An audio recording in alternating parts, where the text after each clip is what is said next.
jiný.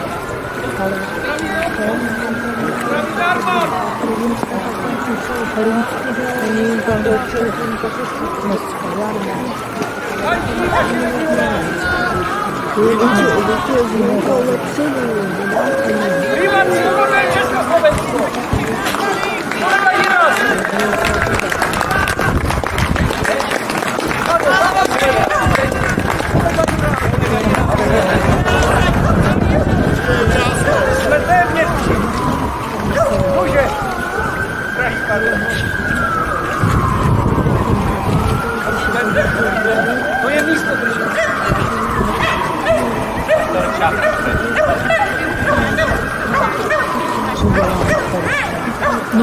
Byl ten nápad, ta myšlenka. To bylo v době největší bolesti, v době exilu ve Spojených státech amerických. Ano.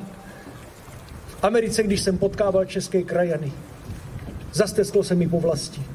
A viděl jsem, že češství je silné, má tradici a naše obrozenecké hnutí, že je již tak daleko, že už je to jen takový malý kousíček od chvíle, kdy se konečně vzpřímíme a řekneme, my jsme Češi, my si svůj národ a svůj stát zasloužíme. Bravo, pane prezidente, bravo!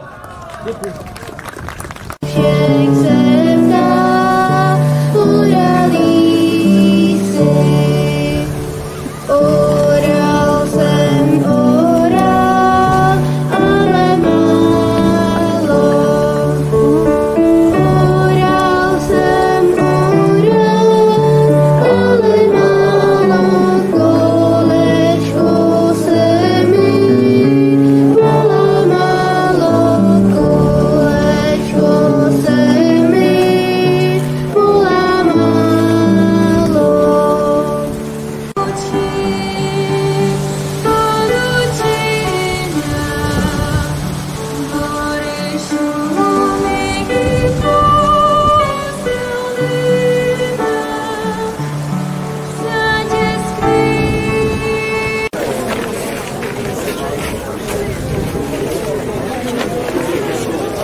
Krásný kamínek.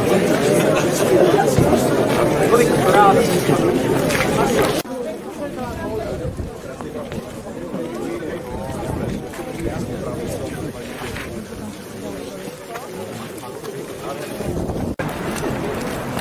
Máme prezidentky nachystané? Jo, No jasně, švestku.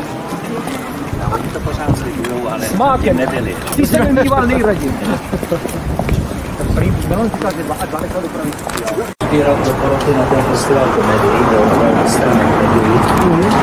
Že právě třeba Adéla byla první vítěz.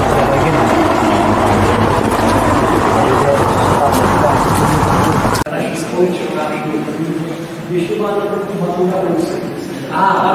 Právě jsme si dali motivovanou plochu švestkové knihy z Máře.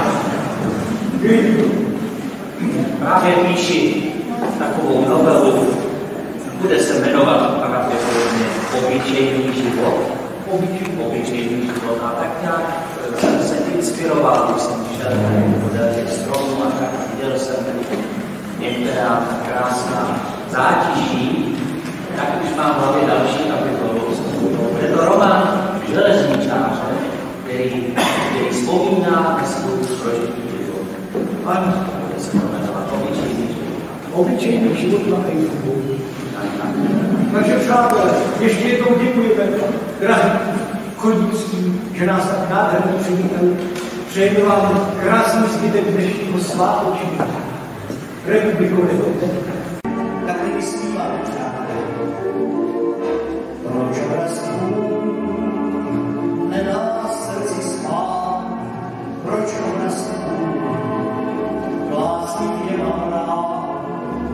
Jediná láska má dívku v bílém hůze, si byl ty a zase ty a potom žádná víc tisíce žen.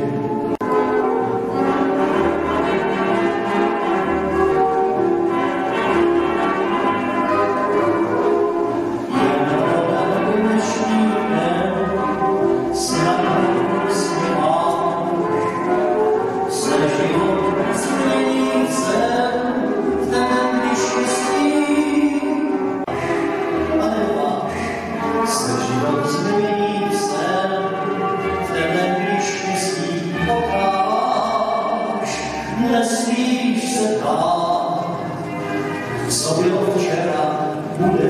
zas jen budeš uvolnit a pochopit, že nejkrásnější den je dnešní den. Měla by slyšet písenou, ostatní prominou, nestojím pojinou, jen pro tu jedinou si tady žít a zpívat.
Chtěl bych spát.